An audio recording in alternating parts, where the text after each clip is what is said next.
নমস্কার সবাইকে বন্ধুরা, আজকে 30 মার্চ 2025 ইংরেজি ত্রিপুরা দর্পণ পত্রিকায় উঠে আসা একটি বিশেষ গুরুত্বপূর্ণ হেডলাইনের বিস্তারিত আলোচনা কি দেওয়া হয়েছে সেটা এখন আমরা দেখব।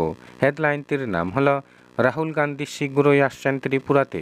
এখানে বলা হচ্ছে, রাজ্যের সবকটি জেলার সভাপতিদের নিয়ে দিল্লিতে দলের সর্বভারতীয় নেতৃত্বদের সাথে বৈঠক করেন প্রদেশ কংগ্রেস সভাপতি আশিস কুমার সাহা।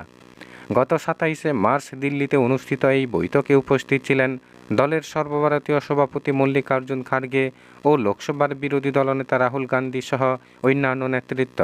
গুরুত্বপূর্ণ এই সাংগঠনিক বৈঠকে প্রতিটি রাজ্যের সাংগঠনিক অবস্থা পর্যালোচনার পাশাপাশি কীভাবে আগামী দিন সংগঠনকে আরও শক্তিশালী করে তোলা যায় সে নিয়ে আলোচনা হয়।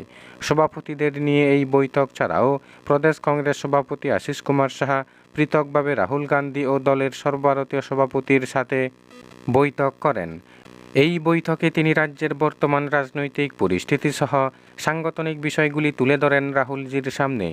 রাজ্যের বিভিন্ন এলাকায় কংগ্রেস দলের দলীয় কার্যালয়গুলি বেদখল করে রাখার অভিযোগ জানানো হয় সর্বভারতীয় নেতা রাহুল গান্ধীর কাছে। বিস্তারিত আলোচনার পর প্রদেশ কংগ্রেস সভাপতি রাহুল গান্ধী ও মল্লিকার্জুন খার্গেকে সাংগঠনিক সফরে আসার আমন্ত্রণ জানান।